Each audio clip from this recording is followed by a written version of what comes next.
నమస్తే, welcome to Sakshi exclusive. Hi friends, ఒక దేశం మొత్తం నెమ్మదిగా ఒక గ్యాస్ ఛాంబర్లా మారిపోతే ఎలా ఉంటుంది? ఉదయం లేచింది మొదలు రాత్రి పడుకునే వరకు పీల్చే ప్రతి శ్వాసలోనూ స్వచ్ఛమైన గాలికి బదులు విషం నిండిపోతే ఆ ప్రజల పరిస్థితి ఏంటి?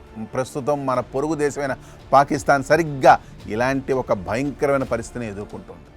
2025 ప్రపంచ వాయు నాణ్యత నివేదిక ప్రకారం పాకిస్తాన్ ప్రపంచంలోని అత్యంత కలుషితమైన దేశంగా మొదటి స్థానంలో నిలిచింది. ఇది కేవలం ఏదో సాధారణ పొగమంచు కాదు. ప్రపంచ ఆరోగ్య సంస్థ నిర్దేశించిన సురక్షిత పరిమితుల కంటే ఏకంగా 13 రెట్లు ఎక్కువ ప్రమాదకరమైన కాలుష్యం ఇక్కడి గాల్లో నిండిపోయింది.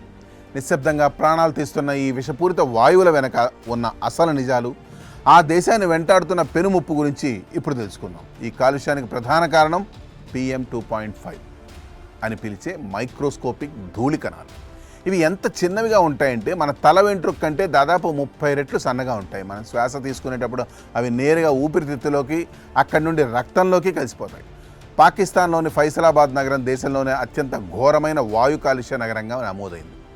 ఇక్కడ PM 2.5 స్థాయిలు క్యూబిక్ మీటర్కు 98.8 మైక్రోగ్రాములుగా తేలాయి. దాదాపు 13 నగరాల్లో కాలుష్య స్థాయిలు ఉండాల్సిన దానికంటే కొన్ని రెట్లు ఎక్కువగా ఉన్నాయి. ప్రపంచంలోని టాప్ 10 అత్యంత కలుషిత నగరాలను తీసుకుంటే అందులో 4 నగరాలు ఒక్క పాకిస్తాన్లోనే ఉండడం పరిస్థితి తీవ్రతకు అద్దం పడుతుంది. పాకిస్తాన్ ఈ స్థాయికి చేరుకోవడానికి రాత్రికి రాత్రి జరిగిన మార్పులు ఏమీ కారణం కాదు. ఎలాంటి నిబంధనలు పాటించకుండా విషపూరిత పొగను వదిలే ఫ్యాక్టరీలు, నల్లటి పొగను చిమ్ముతూ రోడ్లపై తిరిగే వేలాది వాహనాల ఎగ్జాస్ట్ ఉద్గారాలు, సాంప్రదాయ పద్ధతుల్లో బొగ్గును వాడుతూ నడిచే ఇటుకల బట్టీలు, ఇంకా నగరాల్లో విపరీతంగా పేరుకుపోయిన నిర్మాణాల వల్ల లేచే దుమ్ము, ధూళి, దీనికి తోడు వాతావరణ మార్పులు ఈ సమస్యను మరింత జటిలం చేస్తున్నాయి. ఏప్రిల్, మే నెలల్లో వచ్చే ఇసుక తుఫాన్లు, నవంబర్ నెలలో కరాచీ వంటి నగరాల్లో మారే శీతాకాలపు గాలుల వల్ల కాలుష్యం మునుపటి కంటే 57% పెరిగిపోయింది. ఈ కాలుష్యం కేవలం పర్యావరణాన్ని మాత్రమే కాదు, మనుషుల ప్రాణాలను కూడా బలి తీసుకుంటోంది. పాకిస్తాన్ ఆర్థిక సర్వే నివేదిక ప్రకారం ఈ విషపూరిత గాలిని పీల్చడం వల్ల ఆ దేశంలో ప్రతి సంవత్సరం దాదాపు 22,000 మంది ప్రాణాలు కోల్పోతున్నారు. ఆసుపత్రులు శ్వాసకోశ వ్యాధులు, గుండె జబ్బులు, ఆస్తమా రోగులతో కిక్కిరిసిపోతున్నాయి. చిన్నపిల్లలు, వృద్ధులు ఇళ్ల నుండి బయటకు రాలేని పరిస్థితి నెలకొంది. ఈ సమస్య ఒక్క పాకిస్తాన్కే పరిమితం కాదు.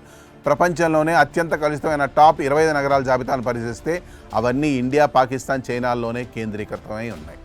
మన పొరుగు దేశాల్లో ఉన్న ఈ భౌగోళిక పరిస్థితులు పారిశ్రామీకరణ మొత్తం ఆ దక్షిణ ఆసియా ప్రాంతాన్ని ఒక కాలుష్య వలయంలోకి నెట్టేస్తున్నాయి. మరోవైపు ఆస్ట్రేలియా, ఐస్లాండ్, ఎస్టోనియా, పనామా వంటి దేశాలు పర్యావరణాన్ని కాపాడుకుంటూ సురక్షితమైన గాలిని పొందుతున్నాయి.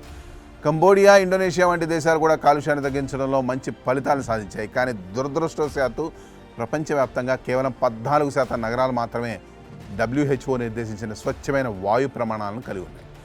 పాకిస్తాన్లో నెలకొన్న ఈ సంక్షోభం మానవాళికి ఒక హెచ్చరిక. ప్రకృతిని, పర్యావరణాన్ని నిర్లక్ష్యం చేస్తే వచ్చే పర్యవసానాలు ఎంత దారుణంగా ఉంటాయో చెప్పడానికి ఈ స్మాగ్ సంక్షోభమే ఒక ఉదాహరణ.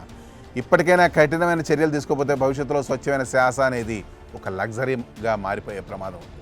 ఈ స్టోరీపై మీ కామెంట్స్ తెలియజేయండి. That's all for today. This is Harikrishna signing off Sakshi exclusive.